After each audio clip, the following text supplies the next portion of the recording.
Assalamualaikum warahmatullahi wabarakatuh. Pada kesempatan kali ini, saya akan menjelaskan salah satu materi pembelajaran mata kuliah pemeriksaan akuntansi, yaitu sampling audit dalam pengujian substantif. Kita langsung saja. Sampling audit merupakan penerapan prosedur pengauditan atas unsur-unsur dalam suatu populasi yang mana kurang dari 100%, seperti saldo rekening atau kelompok transaksi, yang mana bertujuan untuk mengevaluasi beberapa karakteristik populasi. Jadi rencana sampling dalam pengujian substantif ini dirancang untuk yang pertama memperoleh bukti bahwa suatu saldo rekening tidak salah saji secara material, misalnya nilai buku piutang dagang. Atau yang kedua, untuk membuat suatu estimasi independen mengenai jumlah tertentu, misalkan nilai persediaan yang tidak dicatat pada nilai bukunya. Ketidakpastian risiko sampling dan risiko audit. Sampling audit dalam pengujian substantif ini dapat dipengaruhi baik oleh risiko sampling maupun risiko non-sampling. Jadi risiko sampling yang berkaitan dengan pengujian substantif itu ada dua. Yang pertama risiko kesalahan menerima atau biasanya disebut dengan risiko beta. Yang kedua risiko kesalahan menolak atau yang biasanya disebut dengan risiko alfa. Jadi risiko kesalahan menerima ini merupakan risiko bahwa sampel yang mendukung kesimpulan. Contohnya itu kesimpulan bahwa saldo akun tidak berisi salah saji material. Tapi kenyataannya saldo-saldo tersebut salah saji secara material. Tentu saja hal ini berkaitan dengan efektivitasnya audit. Kemudian risiko kesalahan menolak, yaitu merupakan risiko bahwa sampel yang mendukung kesimpulan. Disimpulkan bahwa saldo akun berisi salah saji secara material, tapi kenyataannya saldo akun tersebut tidak berisi salah saji secara material, dan hal ini berkaitan dengan efisiensi auditnya. Selanjutnya, pendekatan sampling statistik. Ada dua pendekatan sampling statistik yang dapat digunakan oleh auditor dalam melakukan pengujian substantif, yaitu yang pertama, sampling PPS, yang kedua, sampling variabel klasik. Sampling PPS ini juga kadang disebut dengan sampling PPU. Perbedaan kedua pendekatan antara sampling PPU dengan sampling variabel klasik yaitu bahwa sampling PPU didasarkan pada teori sampling atribut, sedangkan sampling variasi klasik didasarkan pada teori distribusi normal. Nah, sampling PPS merupakan suatu pendekatan yang menggunakan teori sampling atribut untuk menyatakan kesimpulan dalam jumlah nominal, bukan sebagai tingkat penyimpangan. Jenis sampling ini biasanya digunakan dalam pengujian substantif atas transaksi dan saldo-saldo. Jadi digunakan untuk pengujian substantif transaksi dan saldo-saldo. Jadi pengujian ini bermanfaat dalam pengujian untuk piutang pada saat kredit yang tidak dapat diaplikasikan dalam akun pelanggan tidak signifikan. Kemudian sekuritas investasi, pengujian harga persediaan jika terdapat sedikit perbedaan yang diantisipasi, kemudian tambahan aktiva tetap. Tujuan utama sampling PPU ini untuk melakukan estimasi secara independen atas kelompok transaksi atau saldo. Kemudian rencana sampling. Ada beberapa tahapan dalam melakukan rencana sampling. Yang pertama, menetapkan tujuan rencana. Yang kedua, merumuskan populasi dan unit sampling.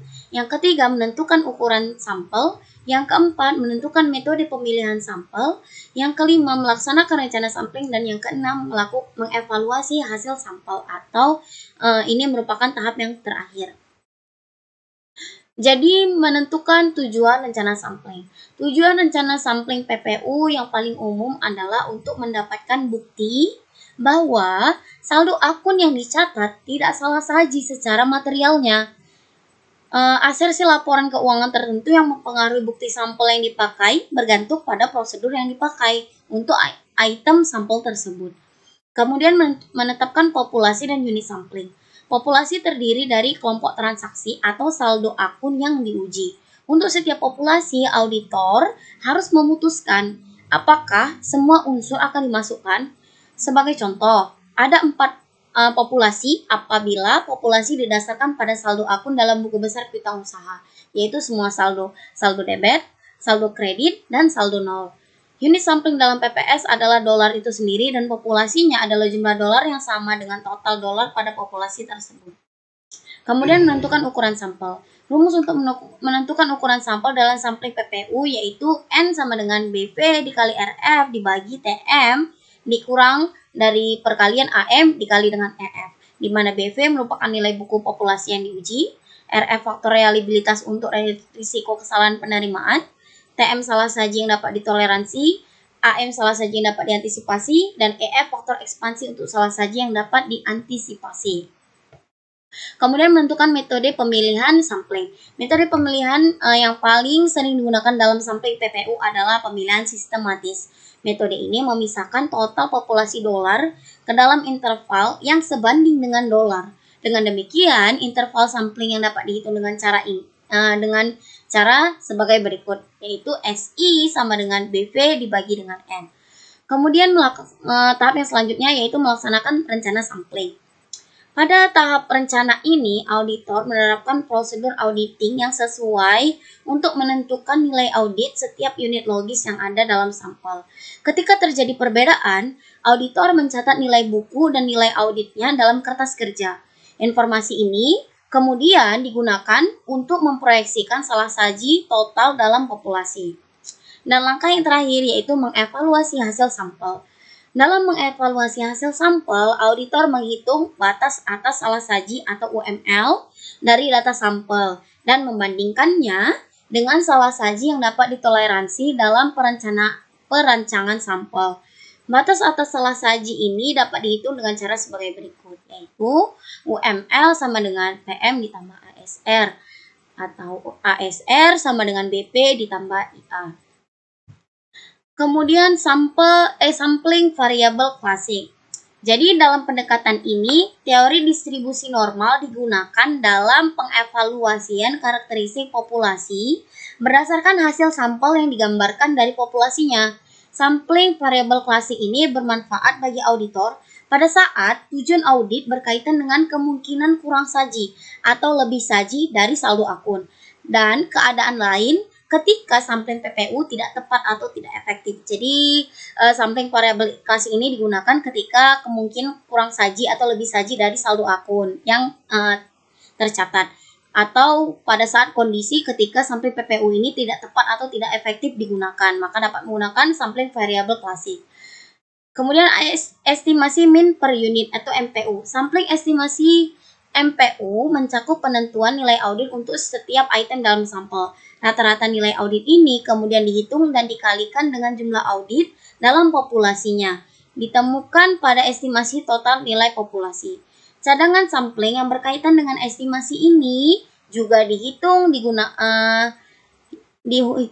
menggunakan dalam mengevaluasi hasil-hasil sampel tersebut. Nah, sekian pembahasan mengenai pengujian sampling audit dalam pengujian substantif yang dapat saya jelaskan. Lebih dan kurangnya saya mohon maaf.